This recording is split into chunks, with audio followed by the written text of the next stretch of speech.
Hello there. Let's go ahead and download ODI 12c. Just Google download Oracle Data Integrator 12c and it will take you to Oracle web page. Accept Oracle terms and conditions, and then there are two disks which you need to download. Click on disk 1, it will ask you user ID and password. If you do not have Oracle user ID and password, no worries, you can create it for free. Click on create account, create user ID and password for free, and come back here and then sign in. The disk 1 download will start the moment you sign in. You do not have to wait for disk 1 to finish. You can download disk 2 while disk 1 is being downloaded. Go to the same Oracle page again.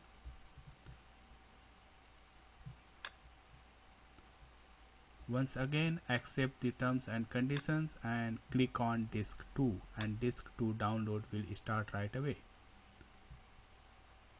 Wait for the disk 1 and disk 2 to finish. Based on your computer speed and network, it might take few minutes, from anywhere 10 minutes to up to 20 minutes, or it might happen faster. Once both the disks are downloaded, this will be basically zip files. So unzip both of them.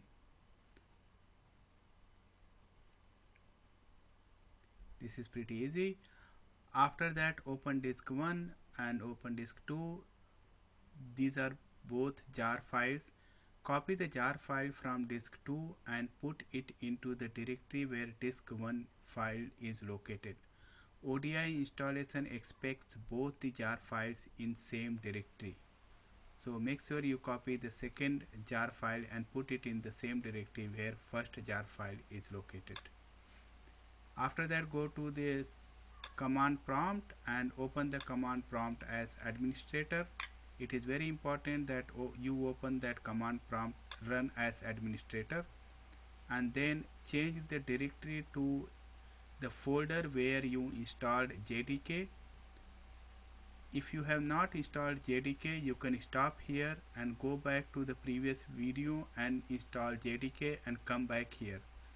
ODI installation cannot happen without JDK. So make sure you install JDK, and here you change the directory to that JDK bin folder. After that, run the command java -jar and put the first jar file along with the path name here.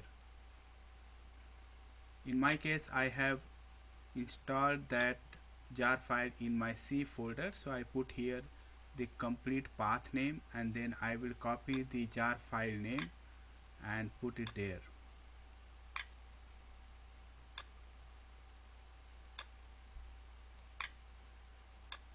Once I do that and I click on my enter button, Oracle will start ODI installer.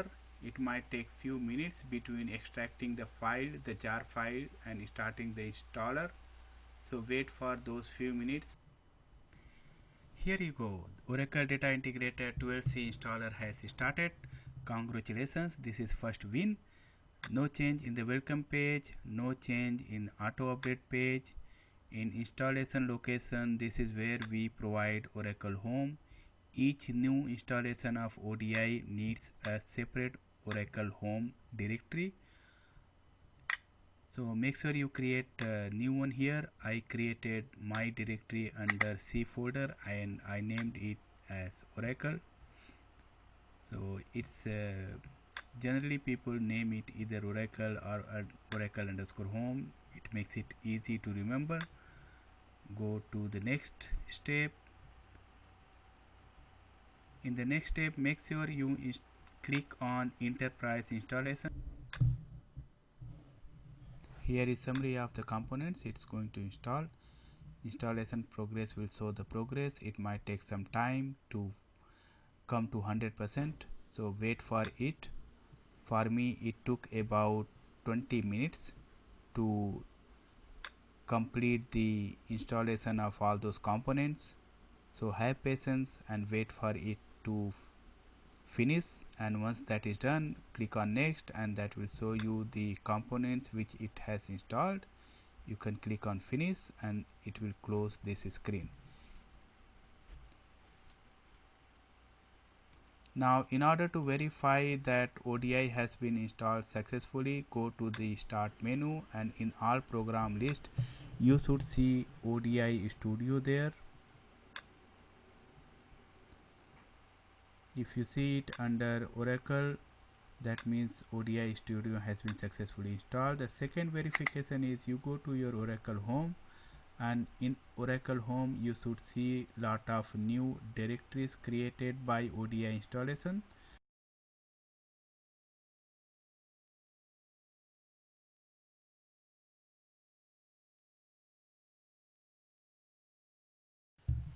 After installing the JDK and ODI, now it is time to create repository. To create the repository, go to your Oracle Home and then Oracle Common and then bin folder, and in that folder double click on RCU file. In case of Windows it will be rcu.cmd file. Wait for the repository creation utility to start.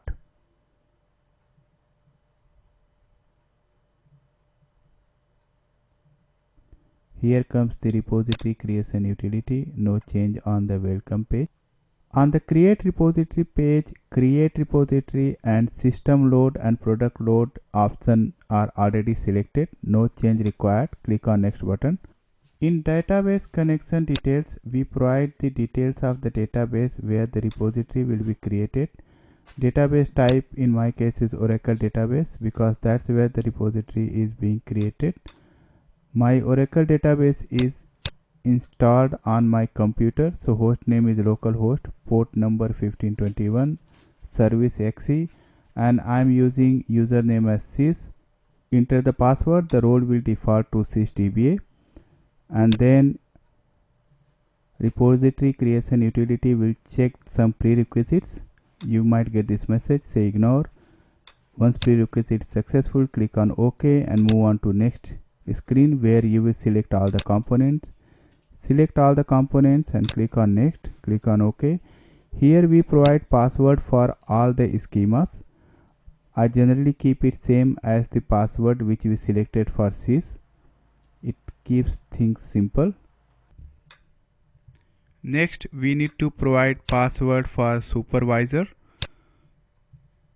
I keep it same as previous passwords.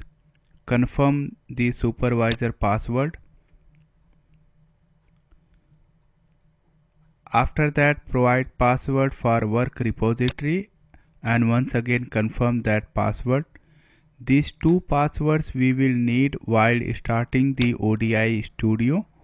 So please note it down. This is a list of table spaces repository utility is going to create. It creates default as well as temp table space for each schema owner. Wait for this step of validating and creating table spaces to finish. Normally it's pretty fast. It might finish within less than 2 to 3 minutes. Click on OK. This is summary of the schemas which repository creation utility is going to create. This step might take anywhere between 5 and 10 minutes. In this step, repository creation utility is going to create all those schemas which it is showing in the summary screen. So wait for this step to finish.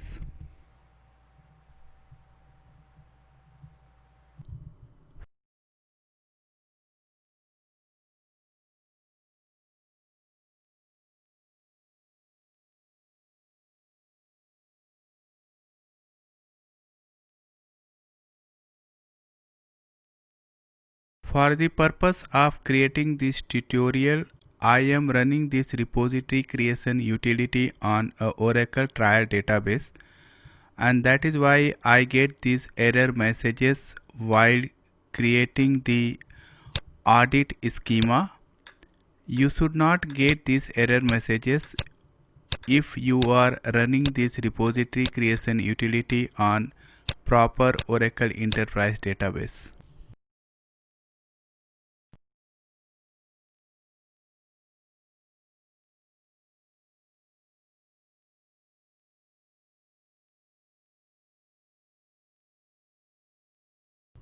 It might take few minutes while creating master and work repository. In my case, while I am creating these schemas on Oracle Trial Database, which is like free database, no activity happening on this, and I am creating a very small schema size. It took around 3 to 6 minutes for me.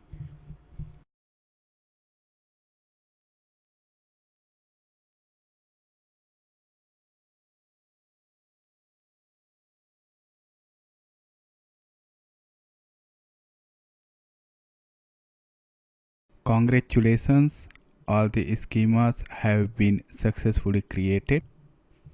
To verify, log in to Toad or SQL Developer and log in to the sys schema with the username and password which you gave while creating the repository. When you open the schema browser, you will see all the schemas which have been created. These are all those schemas which we just created. Well done. Welcome back. After installing JDK, configuring ODI and creating repository, the next step is to create ODI domain in Fusion middleware.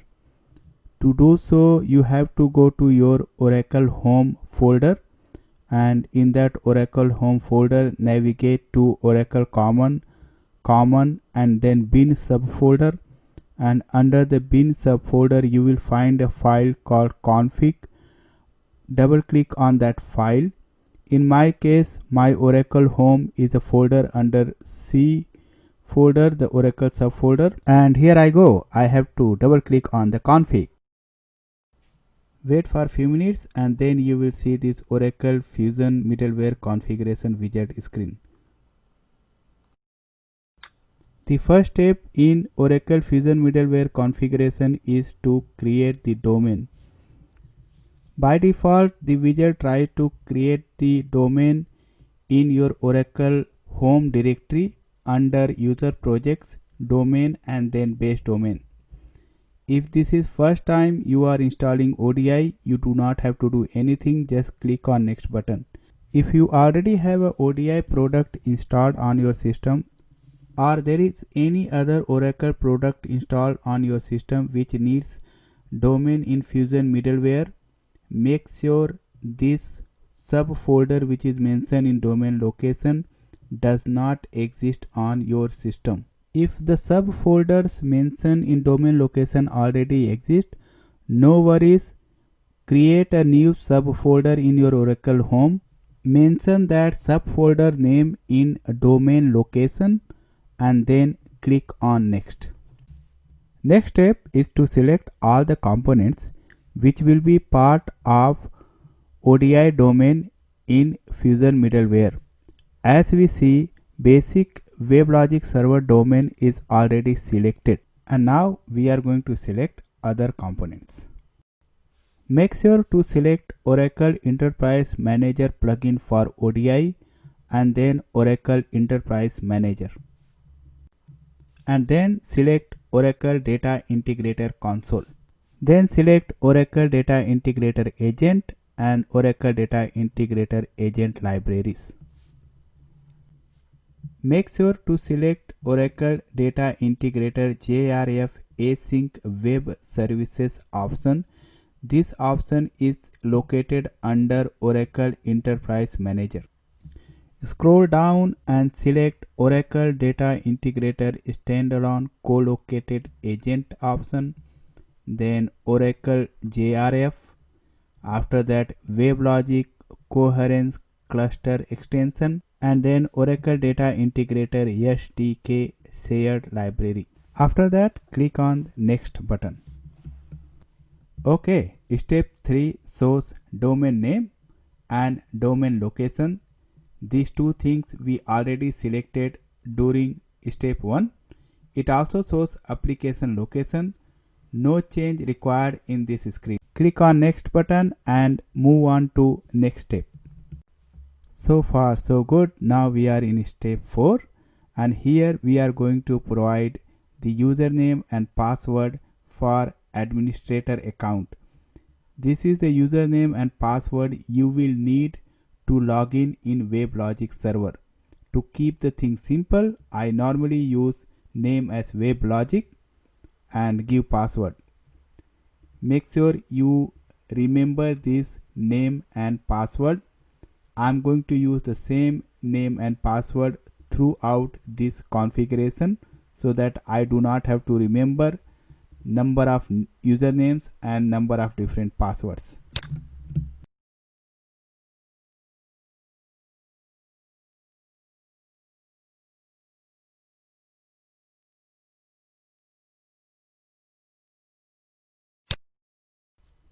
Domain mode will be development. Under JDK, it shows the folder where JDK is installed. No change required. Just click on next button. ODI domain will need connection with ODI repositories which we have created before. In this step, we are going to provide the details of that ODI repository and wizard is going to test the connection with all the schemas in that repository. Provide the ODI repository host name. I have installed my ODI repository on my local machine. That's why the host name is going to be localhost for me. Provide the host name and schema password. Next, provide DB service name and schema owner. And click on Get RCU Configuration button. The wizard will try to connect to the database and get the schema details. If you see OK in the connection result log, that indicates the connection was successful and you can click on next button. Select all the component schema and click on next button.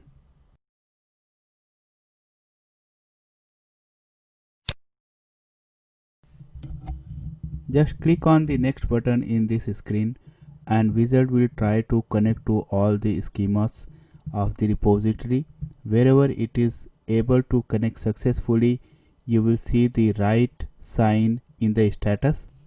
After you see right sign for all those schemas, you can click on the next. In step 9, we are creating credentials. Supervisor credential exists by default. You just provide the username as supervisor and give a password.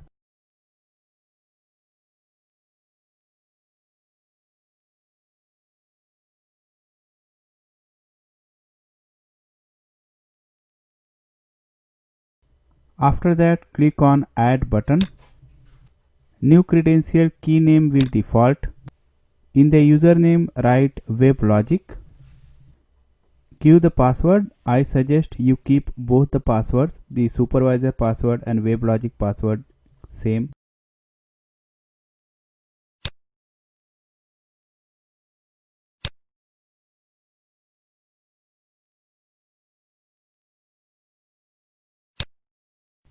In the advanced configuration screen, select administration server, node manager, topology and system components.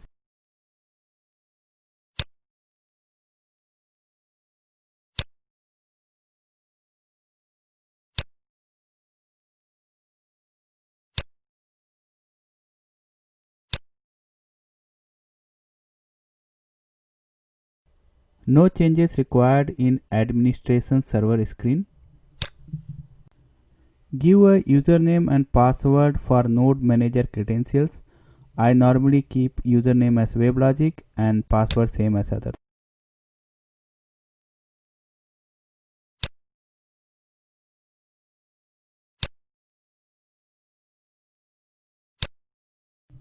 No changes required in managed servers screen. Click on Add button in Clusters screen. The cluster name will default. No other changes required. Click on Next button. No changes required in Server Templates screen. No changes in Dynamic Servers screen. Move the ODI Server 1 under New Cluster. No changes required in Coherence Clusters screen. Click on Add button in Machines screen. Machine name will default. No other change required. Move the admin server as well as ODI server under the local ODI machine which we just created.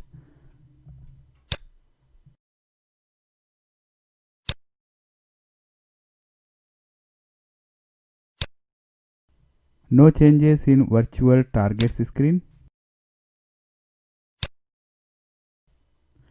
No changes in partitions screen.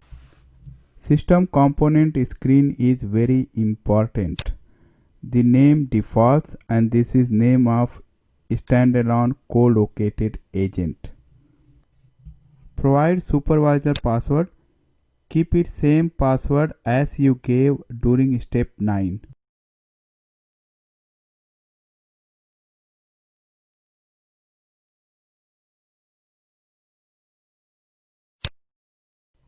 Move the system component, which is basically nothing else but standalone agent. Move it under the same machine as admin server and ODI server. This screen shows all the components which Wizard is going to install. In my case, all the components are going to be installed under one cluster and under one machine. Well done. This is last step. In this step, Wizard is trying to install all the components we selected. This step might take anywhere between 5 to 20 minutes based on your computer speed. In my case, it took around 8 minutes, so have patience.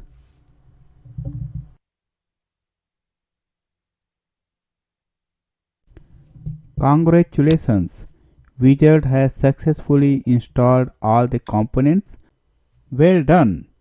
We have successfully installed ODI domain, administration server and standalone and JEE agent in Fusion middleware.